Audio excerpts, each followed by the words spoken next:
आप सभी को अपना गीत लिरिक्स चैनल पे बहुत बहुत स्वागत है। और आज का गीत बिल्कुल फुल और फ्री लिखा हुआ गीत है, आप इसे गा सकते हैं। और इसी तरह गीत पाना चाहते हैं तो हमारे चैनल को सब्सक्राइब करें। वीडियो पसंद आया हो तो लाइक करें, कमेंट करें। गीत आपको कैसे लगा। इसका मुखड़ा इस प्रकार है।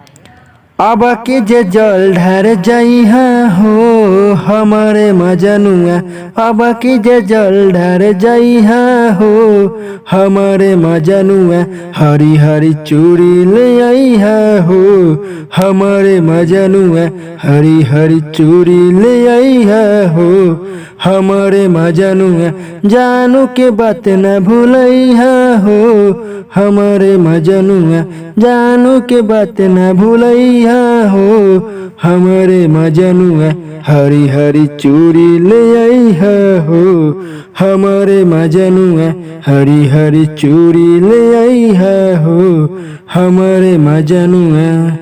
अब इसका अंतरा इस प्रकार है। हाल से होके हमनी के शादी, बाबा पे चढ़ैया तू पर शादी। इसे दो बार गाना है।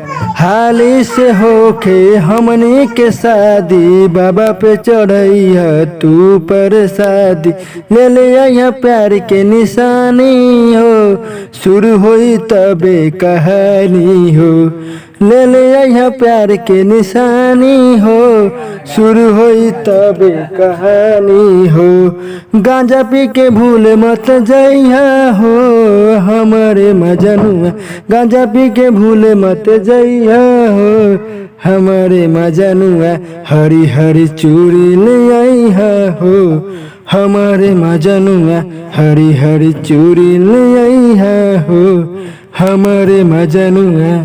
अब इसका लास्ट अंतरा इस प्रकार है। इसमें मेरा नाम और अपना नाम ऐड कर सकते हैं।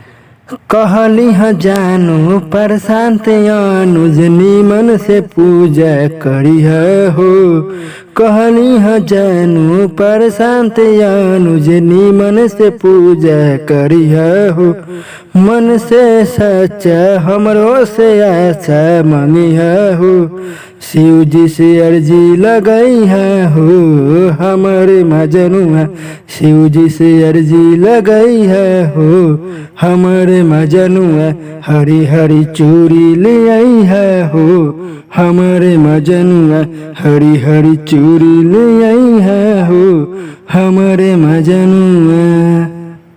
अगर इसी तरह गीत पाना चाहते हैं तो हमारे चैनल को सब्सक्राइब करें। वीडियो पसंद आया हो तो लाइक करें, कमेंट करें। गीत आपको कैसा लगा। अब मिलते हैं अगले गीत के साथ।